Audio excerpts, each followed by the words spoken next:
یہ سوال آیا ہے، مرزا صاحب کہتے ہیں مولوی کبھی ممبر پر صحیح مسلم کی حدیث 6220 بیان نہیں کریں گے، ٹائم قیامت تک ہے۔ تم لوگوں کی تو اتنی اوقات نہیں ہے کہ مبالغے والی حدیث ممبر سے بیان کر سکو پوری، تمہارے ماموں بیچ میں آ جائیں گے۔ کیا واقعتاً آپ یہ روایت بیان نہیں کرتے؟ میں یہ دیکھ رہا ہوں کہ میں کر بھی دیتی نہ تے نے پھر کہنا میں تو کیسی ممبر تے یا کرسی تے بیان کرتا تھے۔ میں یہی دیکھ رہا تھا کہ میں ہوں کراں کہ نہ کراں۔ دل تے میرا کرتا ہے کہ میں ممبر منگوا کے نا وہ تے بہ کے کرا۔ یہ کہتا ہے کہ ممبر پر قیامت تک یہ حدیث بیان نہیں کر سکتے۔ یہ اس کو خام خیالی ہے، کر دینا انہیں بیان، اے دو بیان کر دیں۔ یہ صحیح مسلم لے کے آنا، میرا خیال ہے ممبر راکھی دی بات چاہیا نہ کوے کہ ہے کرسی تے بہ کے بیان کی تھی۔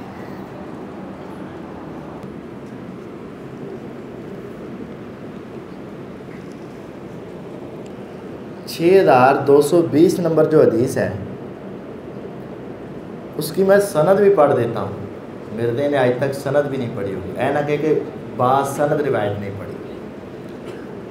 امام مسلم رحمہ اللہ فرماتے ہیں حدثنا قتیبۃ بن سعید و محمد بن عباد، کہ ہمیں حدیث بیان کی قتیبہ بن سعید میرے استاد نے اور محمد بن عباد جو میرے استاد تھے انہوں نے حدیث بیان وَتَقَارَبَا فِي اللَّفْظِ، اور دونوں کے الفاظ قریب قریب ہیں۔ قالا، وہ دونوں میرے استاد کہتے ہیں حدثنا حاتم، ہمیں حدیث بیان کی ہمارے استاد حاتم نے۔ حاتم کئی تھے لیکن یہ کون ہے؟ وَهُوَ بْنُ اسماعیل، جو حاتم بن اسماعیل ہے۔ حاتم کہتے ہیں ہم نے یہ حدیث لی ہے بکیر سے، بکیر بن مسمار کہتے ہیں ہم نے یہ حدیث لی ہے عامر بن سعد بن ابی وقاص رضی اللہ عنہ سے، ان ابی ہی، اور عامر اپنے والد سعد بن ابی وقاص رضی اللہ عنہ سے یہ حدیث بیان کر۔ یہ پوری سند ہے۔ سند کے بعد سعد رضی اللہ عنہ کہتے ہیں امارا معاویہ بن ابی سفیان سعدن، یہ لفظ امارا بھی ہے اور یہ لفظ امارا بھی ہے۔ امیر مقرر کیا معاویہ رضی اللہ عنہ نے سعد رضی اللہ عنہ کو، حضرت معاویہ نے حضرت سعد کو امیر مقرر کیا۔ فقالا، امیر مقرر کرنے کے بعد کہا ما منعک ان تسب ابا التراب، کس نے روکا ہے تجھ کو کہ تم ابو التراب یعنی علی رضی اللہ عنہ کی غلطی کو بیان کیوں نہیں کرتا؟ یعنی تم حضرت علی رضی اللہ عنہ کی غلطی کیوں نہیں بیان کرتے؟ غلطی کون سی؟ حضرت معاویہ رضی اللہ عنہ اور حضرت علی رضی اللہ عنہ کا اس مسئلے میں اختلاف ہوا کہ حضرت عثمان رضی اللہ عنہ جب شہید ہو گئے نا تو حضرت عثمان رضی اللہ عنہ کو شہید کرنے والے اشتر نخعی اینڈ کمپنی علیہم اللعنہ، انہوں نے حضرت علی رضی اللہ عنہ کی بیعت کر کے حضرت علی رضی اللہ عنہ کو اپنا خلیفہ بنا لیا، اور ان کو مدینے سے لے کر دارالخلافہ جو پیغمبر علیہ السلام کی زندگی میں، ابو بکر رضی اللہ عنہ کی زندگی میں، عمر رضی اللہ عنہ کی زندگی میں، عثمان رضی اللہ عنہ کی زندگی میں، گویا کہ کئی سال تک مدینے میں جو رہا وہ آپ کو مجبور کر کے پھر مدینے سے کہاں لے گئے؟ کوفہ میں، دارالخلافہ کوفہ میں چلا گئے۔ وہ اشتر نخعی علیہ اللعنہ اور دوسرے ساتھی وہ حضرت علی رضی اللہ عنہ کے ساتھ تھے۔ اب عثمان رضی اللہ عنہ کے قتل کا، خون کا بدلہ ان سے لینا تھا۔ معاویہ رضی اللہ عنہ کہنے لگے کہ ہم قصاص کے زیادہ حقدار ہیں، ہم ان سے بدلہ لیں گے۔ علی رضی اللہ عنہ کہنے لگے کہ میں چونکہ خلیفہ ہوں، یہ ذمہ داری کس کی ہوتی ہے؟ حکومت کی، خلافت کی۔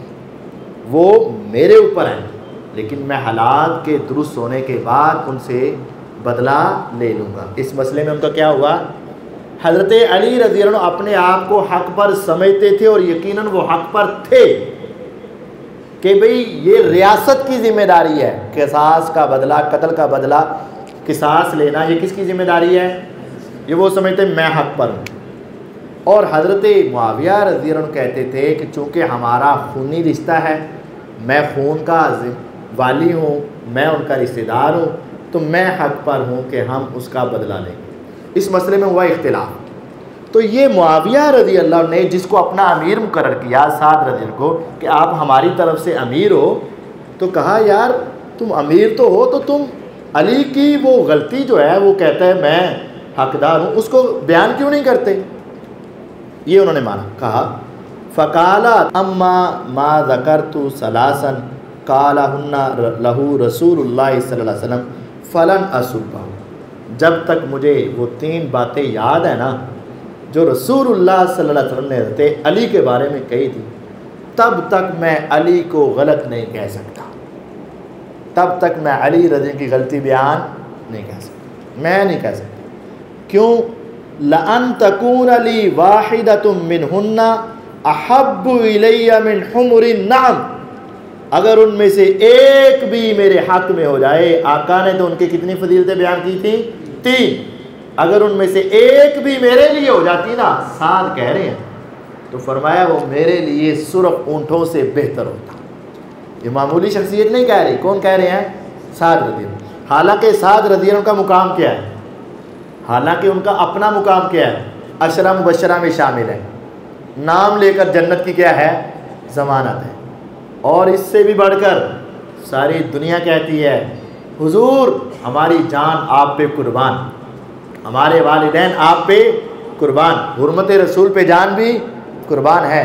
لیکن قربان جاؤں، سعد ایسی شخصیت ہے کہ جب پیغمبر علیہ السلام نے میدان جنگ میں، احد کے میدان میں دیکھا سعد ایسے تیر پھینک رہے ہیں کہ کافروں کو جہنم واصل کرتے جا رہے ہیں، اور ان کے ترکش سے تیر ختم ہوئے تو آپ نے اپنے ترکش سے نکالے تیر اور کہا ارمے فدا کا ابی و امی یا سعد، سعد تیر میرے لے لے، میں پیغمبر کے ماں باپ تیرے اوپر قربان ہو جائیں، اسی طرح مارتا رہے اور ان کو جہنم واصل کرتا رہے۔ ایسی عظیم شخصیت ہے، خود عظیم شخصیت، لیکن وہ کہہ رہے ہیں کاش کہ وہ 3 فضیلتوں میں ایک فضیلت بھی میرے لیے ہوتی نا، تو وہ میرے لیے سرخ اونٹوں سے بہتر ہوتا۔ جو آپ نے فضیلتیں کن کے لیے بیان کی ہیں؟ علی رضی اللہ عنہ کے لیے بیان کی۔ سمعت رسول اللہ صلی اللہ علیہ وسلم، اب وہ 3 فضیلتیں بیان کرنے لگے ہیں۔ میں نے رسول اللہ صلی اللہ علیہ وسلم سے سنا، آپ فرما رہے تھے حضرت علی کو وَخَلَّفَهُ فِي بَعْضِ مَغَازِهِ، بعض غزووں میں یعنی تبوک میں آپ نے ان کو پیچھے چھوڑا، اور آپ نے جب علی رضی اللہ تعالیٰ نے ان کو کہا یا رسول اللہ، اے اللہ کے رسول صلی اللہ علیہ وسلم، خلفتنی مع النساء والصبیان، آپ نے عورتوں اور بچوں کے پاس آپ نے مجھے چھوڑ دیا۔ آپ کا طریقہ کار یہ ہوتا تھا کہ جب آپ جہاد پر جاتے تو پیچھے مدینے میں کوئی مسجد کا امام، کوئی لوگوں کے معاملات کو دیکھنے والا، سمجھانے والا اپنا نائب بنا کر جاتے۔ تو تبوک کی لڑائی میں آپ نے اپنا نائب کس کو بنایا؟ علی رضی اللہ عنہ کو۔ عام جنگوں میں سب صحابہ کا جانا ضروری نہیں ہوتا تھا، جتنی ضرورت ہے اتنے بندے چلے جاتے، 100 200 500 700 1000 2000، لیکن تبوک میں آپ نے کہا کہ کوئی بھی مسلمان پیچھے نہیں رہے گا سوائے بوڑھے، بیمار، بچے یا منافق کے، پیچھے کوئی نہ رہا۔ تو جب سارے ہی چلے گئے، پیچھے منافق رہ گئے، بوڑھے رہ گئے، بچے رہ گئے، بیمار، عورتیں، بس۔ تو علی رضی اللہ عنہ نہ بوڑھے ہیں، نہ بیمار ہیں، نہ بچے ہیں، نہ نعوذ باللہ منافقت ہے، کچھ بھی نہیں ہے، تو پھر یہ کیوں پیچھے؟ اب یہ پریشان ہوئے کہ مجھے کیوں نہیں لے گئے، اور کہا خلفتنی مع النساء والصبیان، اللہ کے رسول صلی اللہ علیہ وسلم مجھے عورتوں اور بچوں کے پاس چھوڑ کے جا رہے ہو۔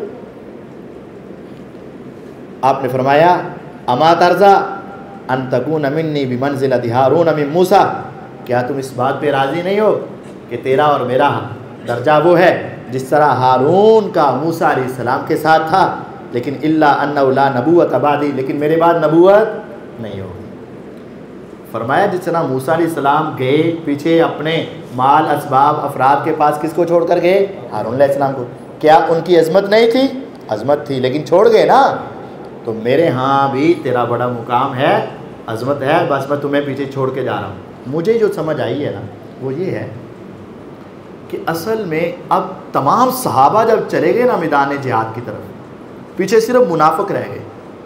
اب پیغمبر علیہ السلام نے یہ سوچا ہوگا کہ پیچھے چھوڑنا تو ایک ہی ہے، لیکن ایک ایسا چھوڑوں کہ کسی منافق کو شرارت کی جرت نہ ہو، ایسا بہادر چھوڑ کے جاؤں، ایسا شجاع چھوڑ کے جاؤں، ایسا دلیر چھوڑ کے جاؤں جو اکیلا ہی سب منافقوں کے لیے کافی ہو جائے۔ اس لیے آپ نے حضرت علی رضی کو پیچھے چھوڑا۔ اور وہ عام صحابہ میں اتنی بہادری نہیں تھی نا جو حضرت علی رضی حیدر کرار تھے، تو آپ نے ان کو یہ بات سمجھائی اور علی رضی عنہ راضی ہو گئے۔ یہ ایک بات تھی۔ وسمعت، حضرت سعد کہتے ہیں دوسری بات کیا ہے، میں نے نبی علیہ السلام کو خیبر کے دن سنا تھا، لَأُوتِيَنَّ الرَّایَةَ رَجُلًا يُحِبُّ اللَّهَ وَرَسُولَهُ وَيُحِبُّهُ اللَّهُ وَرَسُولُهُ، کہ میں جھنڈا کل اس آدمی کو دوں گا جو اللہ اور اس کے رسول سے محبت کرتا ہے اور اللہ اور اس کے رسول اس سے محبت کرتے ہیں۔ تو یہ گارنٹی ہو گئی نا، حضرت علی کے دل میں کس کی محبت ہے؟ اللہ اور اس کے رسول کی، اور اللہ تعالیٰ بھی ان سے محبت کرتے ہیں اور اللہ کے رسول بھی ان سے محبت کہتے ہیں۔ یہ کمال درجے کا ٹائٹل تھا، یہ حضرت علی رضی اللہ عنہ کو مل گیا۔ اگر میرے لیے ہوتا تو یہ صرف اونٹوں سے بہتر ہوتا۔ تیسری بات ابھی دوسری کو مزید بیان کہتے ہیں، فَتَتَاوَلْنَا لَهَا، جب اگلا دن آیا نا، جب آپ نے کہا تھا کہ میں کل، ابھی دوسری چل رہی، کل میں اس کو جھنڈا دوں گا جو اللہ اور اس کے رسول سے محبت کرتا ہے اور اللہ تعالیٰ اس کا رسول اس سے محبت کرتا ہے، اور اللہ اس کے ہاتھوں میں کیا کر دیں گے؟ فتح دے دیں گے۔ جب اگلا دن آیا، صحابہ کہتے ہیں کہ ہم ذرا اپنے آپ کو تھوڑا تھوڑا اٹھا کر دکھا رہے تھے، اللہ کے نبی علیہ السلام میں بھی موجود ہوں، مجھے کہہ دیں، مجھے انعام جو ایک آدمی کو ملنا ہو تو ہر ایک کی خواہش ہوتی ہے کہ مجھے مل جائے۔ تو آپ نے فرمایا ادعوا لی علیًا، علی رضی کو بلاؤ۔ فأوتِیَ بِهِ، ان کو بلایا گیا، بِهِ ارمد، ان کی آنکھیں خراب تھیں، فبصق فی عینیہ، آپ نے ان کی آنکھوں میں تھوک پھینکا، لعاب پھینکا۔ تو یہ دوسری بات۔ تیسری بات کہتے ہیں جب نازل ہوئی نا یہ آیت، سورۃ آل عمران 16 نمبر آیت، ندعو ابناءنا وابناءکم ونساءنا ونساءکم والی آیت، تو دعا رسول اللہ صلی اللہ علیہ وسلم علیًا، اللہ کے رسول صلی اللہ علیہ وسلم حضرت علی کو بلایا، و فاطمہ تا، حضرت فاطمہ کو بلایا، و حسن، حضرت حسن کو بلایا، و حسین، حضرت حسین کو بلایا، فقالا اللہم ہؤلاء اہلی، تو فرمایا اے اللہ یہ میرے اہل ہیں، اے اللہ یہ میرے اہل ہیں۔ اب یہ حدیث ہم نے آپ کے سامنے بیان کی تھی کہ نہیں؟ ہاں صحیح مسلم، یہ پوری حدیث ہے، ایک لفظ بھی ابھی اس کا آگے باقی نہیں ہے۔ کیسے کہہ سکتے ہیں کہ ہم ممبروں پر یہ حدیث بیان کریں؟ اب اس کے ذہن میں پتہ کیا تھا؟ اس کے ذہن میں ایک شرارت تھی۔ ہم نے ساری چیز سنائی۔ اچھا اس میں پہلے آپ کوئی سوال، آپ کو کوئی سمجھ آئی کوئی ایسی بات جو آپ نے پہلے نہ سنی ہو؟ ہاں ایک جملہ ہے جہاں سے انہوں نے شرارت کر دی، قرآن مجید میں یہ ادھر کیا ادھر پڑھا قرآن مجید میں سورۃ آل عمران میں نا، یہ بھی ندعو ابناءنا و ابناءکم والی آیت ہے۔ تیسرا سپارہ سورۃ آل عمران میں پہلے صفحے پر 7 نمبر آیت ہے، اللہ تعالیٰ فرماتے ہیں هو الذی انزل علیک الکتاب منہ آیات محکمات، اللہ وہ ذات ہے جس نے آپ پر قرآن نازل کیا، کتاب نازل کی، اس کی کچھ آیات محکم ہیں، ہن ام الکتاب جو اصل کتاب ہے، وَأُخَرُ مُتَشَابِهَاتٌ اور کچھ آیتیں متشابہ ہیں۔ قرآن میں آیات کی 2 اقسام ہیں، کچھ محکم ہیں یعنی واضح ہیں، اور کچھ کیا ہے؟ متشابہ ہیں۔ متشابہ کا مطلب ہوتا ہے ایک لفظ کے 2 3 4 معنی ہو سکتے ہیں، ایک لفظ کے 2 3 4 کیا ہو سکتے ہیں معنی، وہ ہوگی متشابہ، جس کا ایک ہی معنی ہو واضح ہو وہ ہوگی محکم۔ قرآن مجید کی آیات کتنی قسم کی ہیں؟ 2، کچھ محکم اور کچھ متشابہ، یعنی کچھ واضح اور کچھ آیات ایسی ہیں جن کے 2 4 معنی ہیں۔ اب کیا ہے؟ فَأَمَّا الَّذِينَ فِي قُلُوبِهِمْ زَيْغٌ، جن کے دلوں میں کج روی ہے، ٹیڑھا پن ہے، الٹے دل ہے، جن کے دلوں میں کوڑ ہے، کوڑ، فَيَتَّبِعُونَ مَا تَشَابَهَ مِنْهُ، وہ قرآن کی تلاش کر کے وہ آیتیں تلاش کرتے ہیں جو کیا ہیں؟ متشابہ ہیں۔ جن کے دل ٹیڑھے ہیں وہ کون سی آیتیں تلاش کرتے ہیں؟ متشابہ آیات تلاش کرتے ہیں۔ کیوں؟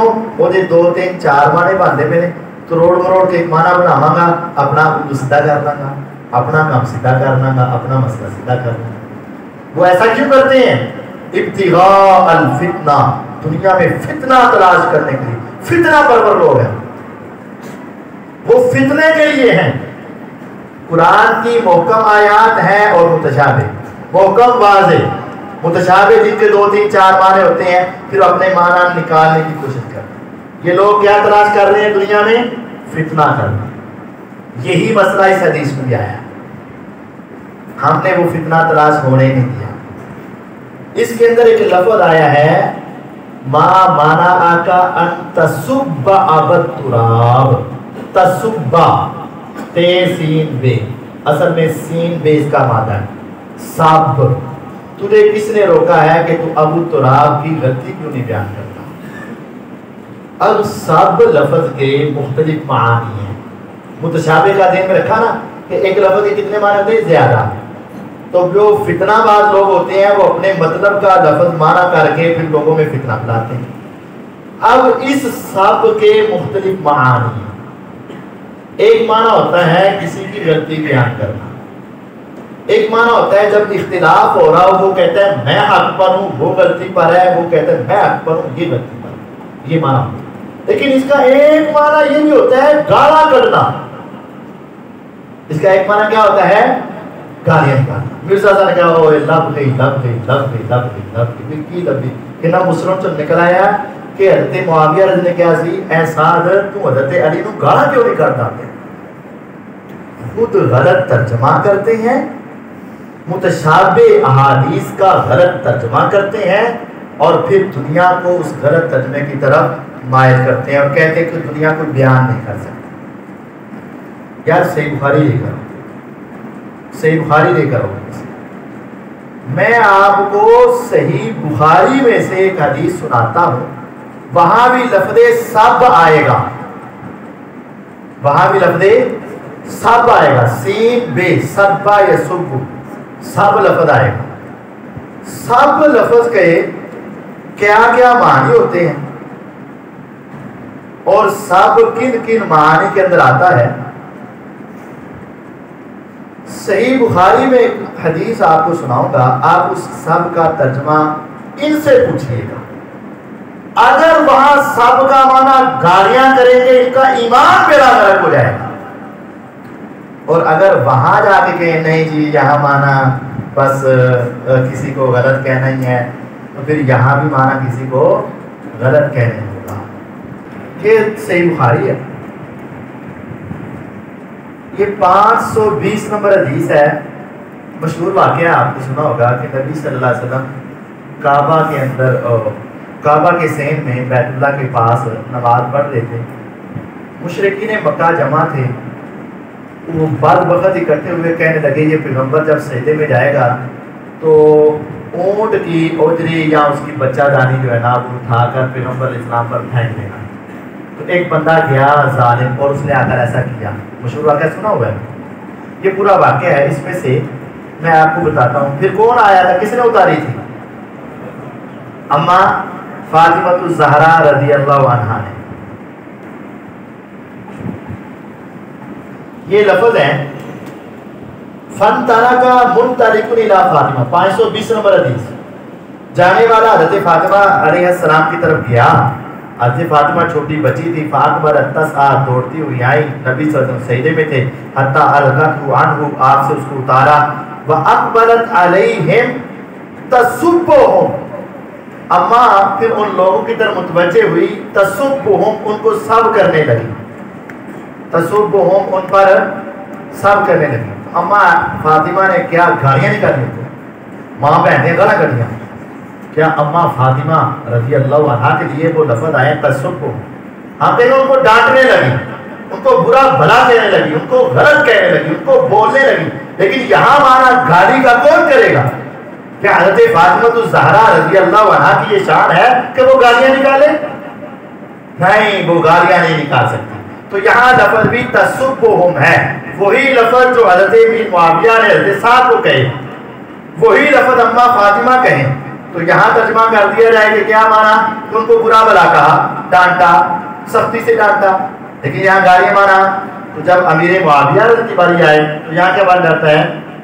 یہ صحیح مسلم سے میں ایک اور روایت نبی علیہ السلام کے بارے میں نکال کے کہ نبی صلی اللہ علیہ وسلم کے پاس نا آپ غزوہ تبوک میں جا رہے تھے، تو غزوہ تبوک میں آپ نے راستے میں کہا کہ آگے آئے گا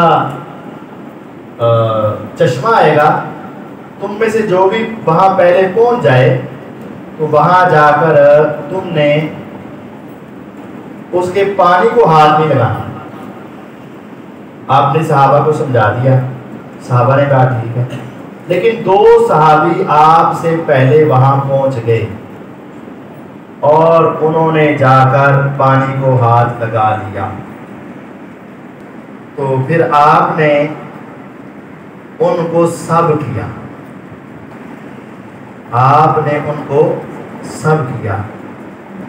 یہ اسلام سے کسی تو نکل آئی ہے، لیکن میں آپ کو صحیح مسلم سے نکال کر یہ روایت سنا کے پھر اپنی بات ختم کرتا ہوں۔ 5947 نمبر حدیث، یہ صحیح مسلم ہے، اس کے اندر وہ غزوہ تبوک والا سارا واقعہ ہے۔ فَسَأَلَهُمَا رسول اللہ صلی اللہ علیہ وسلم، آپ نے جا کر ان سے سوال کیا، هَلْ مَسَسْتُمَا مِن مَائِهَا شَيْئًا، کیا تم نے اس کے پانی کو چھوا ہے، ہاتھ لگایا؟ انہوں نے کہا نعم، جی ہاں۔ فَصَبَّهُمَا النَّبِيُّ صلی اللہ علیہ وسلم، اب نبی علیہ السلام نے ان دونوں کو سب کیا۔ کرو ترجمہ، کیا کرو گے؟ ڈانٹا، برا بھلا کہا، سخت ڈانٹا۔ کیا نعوذ باللہ تمہاری زبان یہ کہہ سکتی کہ پیغمبر نے کیا نکالی؟ کہو ایمان کا بیڑا غرق، پیغمبر علیہ السلام کی زبان ایسی ہو سکتی ہے؟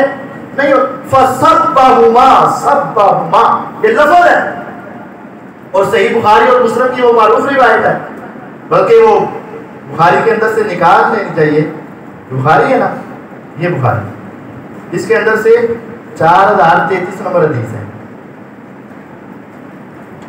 حضرت فَاسْتَبَّ عَلِيٌّ وَعَبَّاسٌ، کتابوں پر ویسے میرے نشان پہلے لگے ہوئے ہیں کیونکہ سانو پتہ ہے نا۔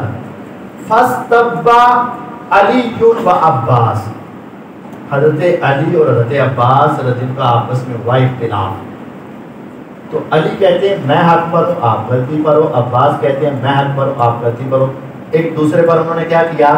ثابت۔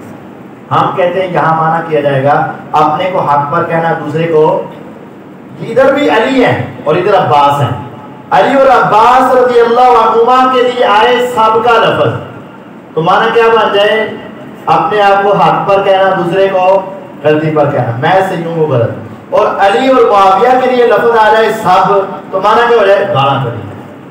بھئی اگر یہاں گالی نکالنا ہے تو علی اور عباس کا اختلاف ہوا، پھر وہاں بھی کیا کہو؟ نعوذ باللہ حضرت علی نے اپنے چچا عباس کو کیا دی؟ سما نعوذ باللہ، ہم نہیں کہہ سکتے۔ اور عباس بھی کون؟ میرے پیغمبر نے فرمایا تھا عباس چچا ہے لیکن میرے باپ جیسا ہے، میرے باپ کی جگہ پر ہے، تو کیا علی نے پیغمبر کے باپ جیسے چچا کو گالیاں دی؟ نہیں ہو سکتا، ہم نہیں ترجمہ کر سکتے۔ اور کیا چچا نے اپنے بھتیجے کو گالیاں دی؟ نہیں ہو سکتا۔ سکتا، نہیں کر سکتے۔ کیا امی فاطمہ الزہرا رضی اللہ عنہا نے گالیاں دی؟ نہیں ہو سکتا یہ مانا۔ کیا پیغمبر علیہ السلام نے صحابہ کو گالیاں دی؟ نہیں ہو سکتا یہ مانا۔ جب اتنے دلائل کے اندر سب کا مانا، کسی کو غلطی پر کہنا، ڈانٹنا، سخت سست کہنا، اس طرح کے کلمات ہو جائیں گے، تو جب معاویہ حضرت صاحب کو کہہ رہے ہیں کہ تم ان کی غلطی بیان کیوں نہیں کرتے، اور وہاں سارا آ جاتا کیا مانا؟ گاڑاں کٹیاں۔ یہ ہے جن کے دلوں میں ٹیڑھا پن ہے، وہ متشابہ چیزوں کو پیچھے رکھتے ہیں، جس کے 3-4 معنی ہوتے ہیں، مطلب کا معنی لے کر عوام کو کہنا یہ منبر پر قیامت تک نہیں بیان کر سکتے ہیں۔ الحمدللہ ہم نے قیامت سے پہلے پوری تفصیل کے ساتھ یہ چیز بیان کر دی ہے۔ اب بھی اگر کسی کو کوئی شک شبہ ہے تو وہ ہمارے ساتھ بات کر سکتا ہے۔ اس کی خباثت، اس کی رافضیانہ سوچ اور اس کی دین سے دوری اور اسلام کے اندر نقب زنی یہ بہت بڑھ چکی ہے۔ اللہ اس کو ہدایت دے، ہدایت اگر اس کے مقدر میں نہیں تو اس کو جلدی تباہ و برباد کر دے اور امت کو اس فتنے سے محفوظ فرما دے۔ باقی دعوانا الحمدللہ رب العالمین۔